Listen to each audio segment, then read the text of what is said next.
칼로리의 양질을 결정하는 요소는 양분성이 250kcal가 함유된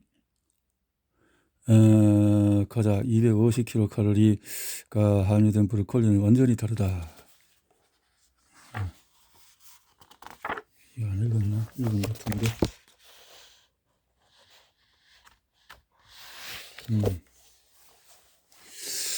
체지방을 태우고 건강해지기 위해서 필요한 그 무엇이 영양가가 높을까? 영양소의 핵심은 전적으로 질이다. 영양소의 질을 결정하는 나머지 절반은 영양소와 함께 얻는 칼로리의 질로 결정된다. 따라서 영양소에 대해서 말할 때 항상 칼로리와 연관해서 생각해야 한다. 영양소의 질을 따지는 일은 의외로 간단하다. 영양분석표에서 나오는 영양분의 양을 그 식품의 1회분 칼로리로 나누면 된다. 그러면 그것이 바로 칼로리당 그 식품의 영양가가 된다. 칼로리당 영양가가 많다는 것은 영양소의 질이 높다는 뜻이다. 이런 음식들로는 전분이 함유되지 않은 채소, 해산물, 양질 고기와 유제품, 저당도 과일, 자연식물의 씨앗들이 있다. 반면에 칼로리당 영양소가 적은 음식은 전분과 당류로 이런 식품들은 영양소의 질이 낮다. 이때 전분이란 감자, 고구마 등의 식물 안에 만들어져 저장된 탄수화물의 한 종류로 비전분식품이란 이 성분이 들어있지 않은 것을 말한다. 그 중에서도 비전분식 채소는 가장 좋은 센 식품으로 분류된다. 시금치, 양상추, 케일, 브로콜리, 버섯, 고추, 양파, 애호박, 콜리플라워, 당근, 아스파라거스 등이 여기에 속한다. 반면에 옥수수, 감자, 순무와 무 등은 영양가가 그리 높지 않은 식품으로 분류된다. 여기서 영양소의 양적인 측면을 알아보기 위해 강화 밀가루 한 컵과 시금치 한 컵 사이에 어느 정도의 차이가 있는지를 보자. 강화 밀가루란 대표적인 가공식품으로 영양 강화 밀가루라고 불리며 가공 과정에서 손실된 영양분을 원래 함량 이상으로 증가시키거나 원래는 없던 성분을 첨가하여 제조되는 밀가루다. 가공할 때 첨가되는 영양소로는 비타민 A나 비타민 B1, B2가 있다. 강화 밀가루와 시금치 영양소의 비교를 해보면 자, 영양소 강화 밀가루는 시금치와 비타민 A를 비교했을 때 이렇게 차이가 나네요. C는 밀가루에서 엽산 종류가 그래도 강화 밀가루에 많군요. 그런데 비타민 K는 시금치에서 181% 비타민 K가 있네요. 칼슘을 흡수시켜주는 이런 거죠. 철분이 좀 더 밀가루에 더 있다라는 거고, 비교를 해보면 강화 밀가루가 비타민 B1, B3, 엽산, 철분 같은 영양소에 있어서는 시금치보다 영양분이 더 많아 보인다. 하지만 이는 잘못된 것이다. 한 컵의 강화 밀가루는 495kcal를 함유되지만 한 컵의 시금치는 7kcal를 갖고 있기 때문이다. 따라서 칼로리당 영양소를 보면 그 내용은 달라진다. 그리고 칼로리당 영양소를 딱 비교해보면 시금치가 이렇게 2000%가 되지.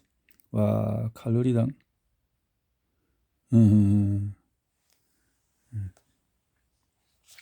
칼로리로 말했을 때는 시금치 7kcal와 강화 밀가루 495kcal를 비교하는 대신에 시금치 250kcal와 강화 밀가루 250을 공정하게 비교하면 시금치가 강화 밀가루보다 훨씬 영양가가 높다는 사실을 알 수가 있다. 이처럼 영양소 질에 초점을 맞추면 어느 식품이 진정으로 우리에게 이로운지를 좀 더 명확하게 볼 수 있다.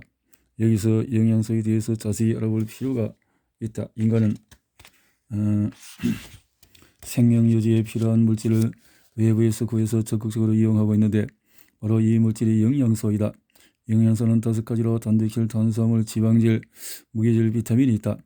영양분의 질에 대해서 생각할 때 가장 먼저 떠오르는 것이 수분, 섬유질 그리고 단백질이라면 즉시 어떤 식품이 영양가가 높은지를 다른 관점으로 볼 수 있을 것이다. 시리얼, 빵, 통곡물을 생각해봐라. 그것들은 모두 메마른 상태로 수분이나 단백질이 거의 없고 유일하게 들어있는 것은 섬유질 뿐이다.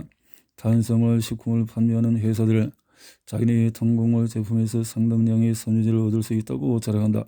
하지만 과연 사실일까? 통곡물로 만든 시리얼 250kg에 들어있는 4g의 섬유질은 정제한 곡물로 만든 시리얼 250kcal에 들어있는 2g의 섬유질보다 2배 더 많은 섬유질을 가진 것이 맞지만 그것은 단지 곡물만 가지고 비교했을 뿐이다. 참고로 정제식품이라는 원재료에서 원하는 성분만 추출해서 만든 식품을 말한다. 정제의 사전적인 의미는 불순물을 고르고 순수한 물질만 걸러낸다는 뜻이지만 정제식품은 제조 과정에서 일체에 반드시 필요한 천연의 비타민과 미네랄을 제거한다는 데 문제가 있다. 대표적인 정제식품은 흰쌀이다. 흰쌀은 껍질을 완전히 제거한 것에 비해서 현미는 껍질을 정제하지 않았다. 예컨대 껍질이 있느냐 없느냐의 차이로 흰 밀가루, 백설탕 등이 모두 정제식품에 포함된다. 통곡물이 가공된 곡물보다 더 낫기는 하다.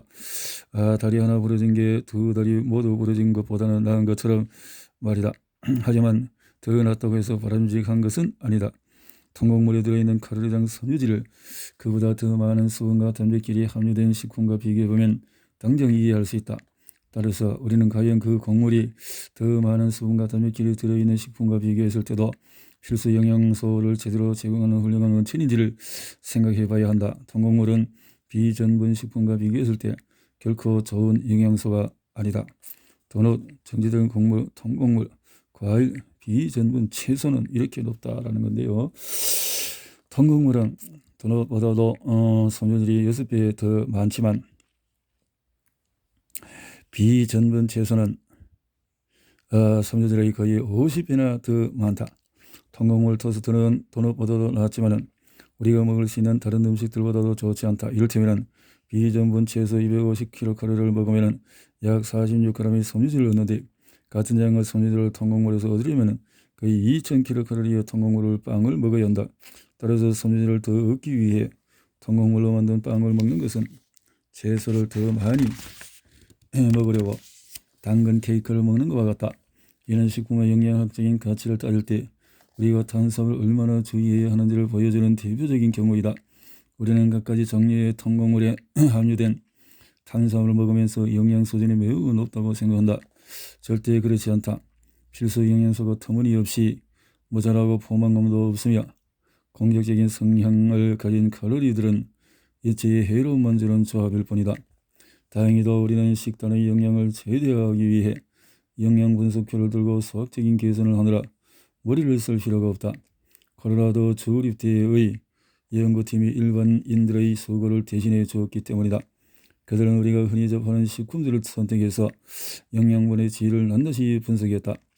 연구팀은 일상적으로 접하는 식단에서 포만감을 극대화하면서 공격적인 성향의 칼로리를 최소화하면 자동적으로 칼로리당 영양분을 최상으로 얻을 수 있다는 사실을 알아냈다. 다만 단서가 있다. 더 많은 수분과 섬유질, 더 많은 단백질이 들어있는 식품을 섭취해야만 한다. 만약에 여러분이 직접 영양분의 질을 측정하고 싶다면 누구나 쉽게 따라할 수 있는 콜로라도 주립대의 계산 방법이 도움이 될 것이다. 영양분의 질은 정상적으로 체지방을 태우게 할지 아니면 신진대사 속도를 떨어뜨려서 근육을 태우게 할지를 결정한다. 따라서 우리가 체중 감량을 생각할 때는 더 많은 수분과 섬유질, 고단백식품을 먹음으로써 과식을 막는 것이 첫걸음이다. 그런다면 포도당 따위로 몸을 벅차게 만들지 않으면서 그 대신에 필수 영양소를 더 많이 섭취해야 한다. 달리 말하면 과식 없이 포도당 과잉 섭취 없이 더 많은 영양소를 섭취한다면 무조건 굶는 다이어트를 하지 않아도 체지방을 태울 수 있으므로 체중 감량이 자연스레 이루어진다는 것이다. 필수 영양소를 많이 섭취하면 다이어트를 하면서 흔히 겪는 좌절감에 빠지지도 않으면서 체지방을 없애는 열쇠가 된다. 식품 250에 있는 단백질 양은 해바라기는 이렇게인데 참치는 이렇게 높군요. 이래도 단백질의 좋은 원천이라고 할 수 있을까? 단백질의 좋은 원천?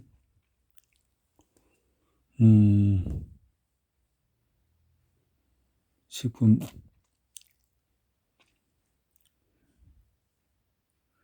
자 이렇게 차이가 나고 칼로리의 질을 결정하는 요소는 효율성.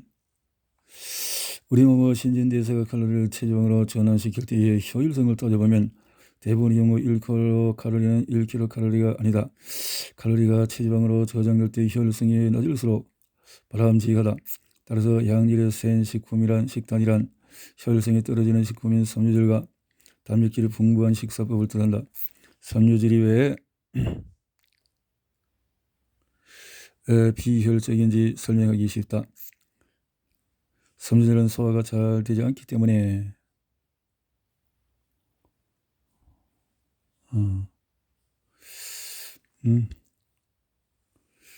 단백질 비효율성은 더 다소 복잡하지만 아주 흥미로운 결과를 볼 수 있으니 먼저 우리가 음식을 소화하면서 태우는 칼로리에 대해서 이야기해보자. 인체는 지방이나 탄수화물을 소화할 때보다 단백질을 소화할 때 5에서 10배 더 많은 에너지를 소모한다. 사실 단백질에서 얻는 칼로리의 30%는 채소 소화 과정에서 연소되어 버린다. 단백질의 비효율성은 여기서 끝나지 않아 30%가 연소된 뒤에도 곧바로 체지방으로 저장되지 않는다.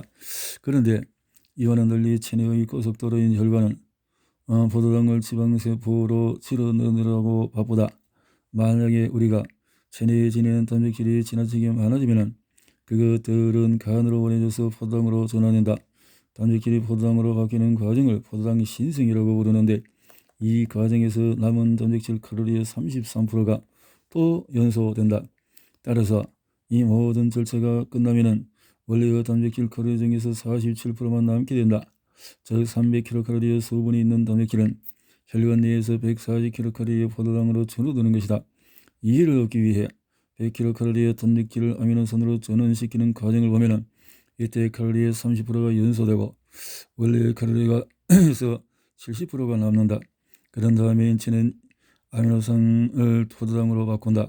여기서 남아있는 70kcal 중에서 33%의 칼로리가 연소됨으로써 우리에게는 47kcal만 남는다.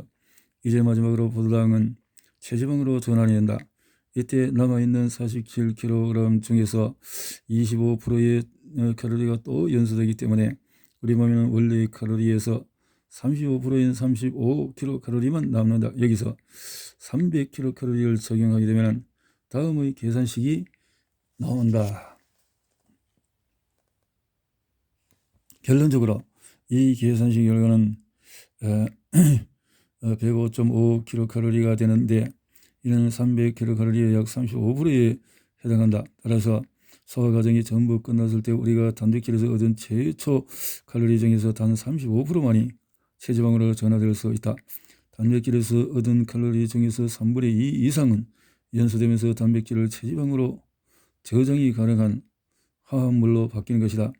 한편 탄수화물의 경우에 300kcal 중에서 211kcal가 체지방으로 저장된다. 이는 탄수화물에서 얻은 70%의 칼로리는 체지방으로 전환된다는 뜻이다. 다시 말해서 탄수화물에서 얻은 칼로리는 단백질에서 얻은 칼로리보다 체지방이 되는 효율성이 2배 이상 더 높다. 지금까지의 설명은 우리에게 반드시 단백질 식품만을 먹어야 한다는 것을 강조하는 것이 아니라 고단백질 식품들의 섬유질이 풍부한 칼로리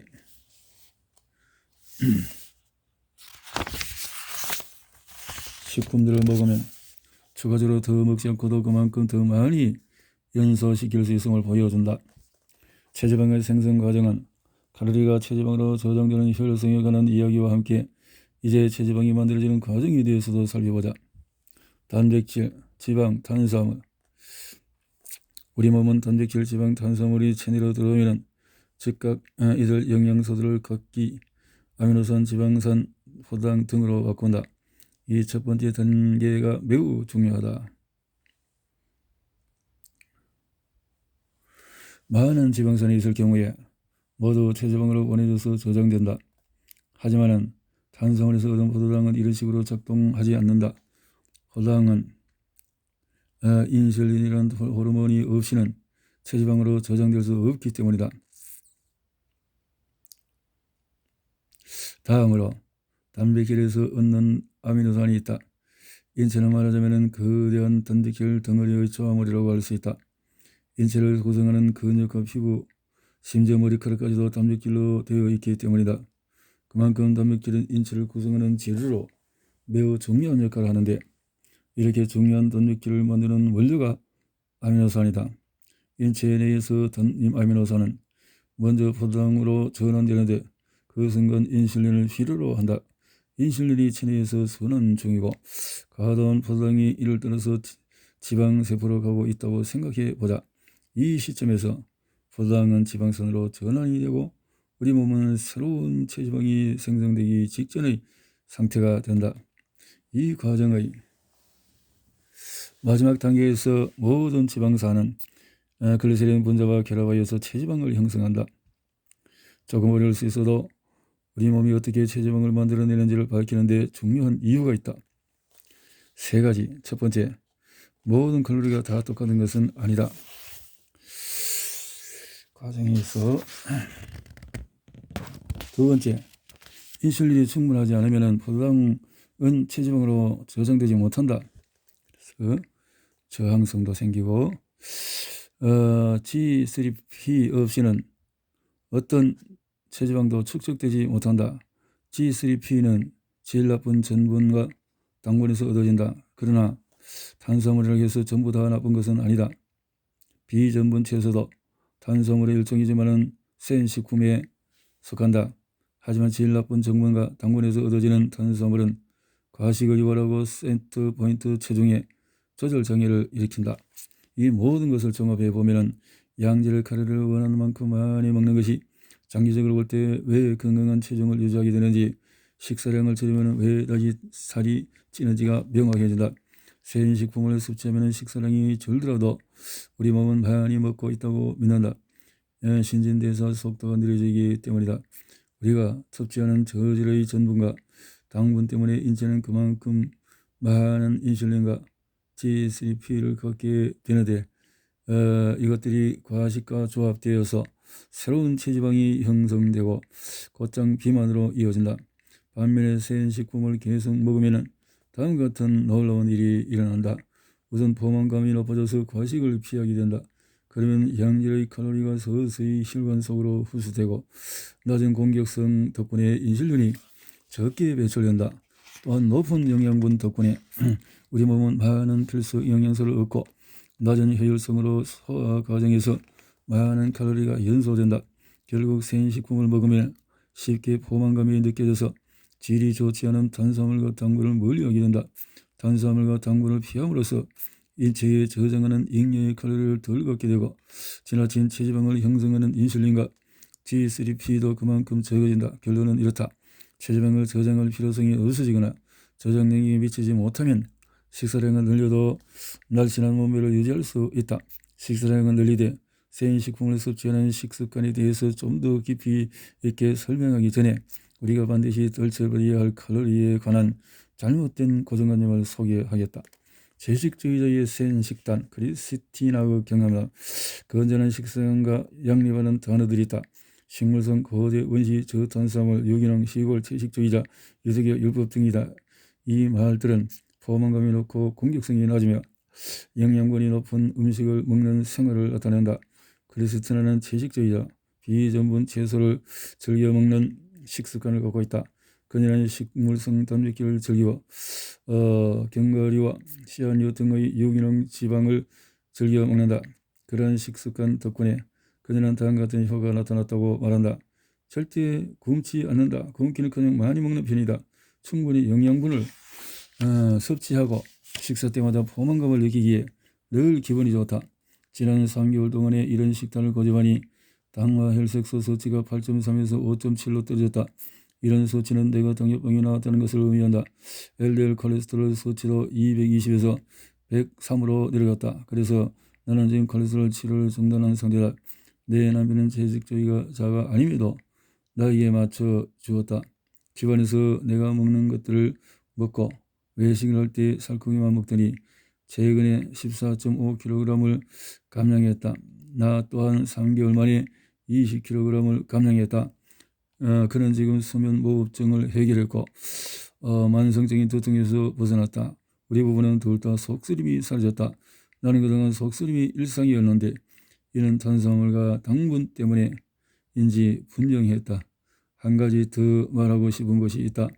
나는 5년 만에 마침내 임신에 성공했다. 나와 내 남편이 얼마나 기뻐했는지 모른다. 고품격의 생활 습관은 무언가를 하려거나 하지 말라는 것이 아니다. 당신의 생활 습관이 무엇이든지 칼로리에 관한 잘못된 고정관념이라 망상 대신 간단한 과일을 활용하라는 것이다. 그것이 보다 잘 살기 위한 지혜이기 때문이다. 간단한 과학을 활용하라는 것이다. 과일이 아니라 과학을 활용해라.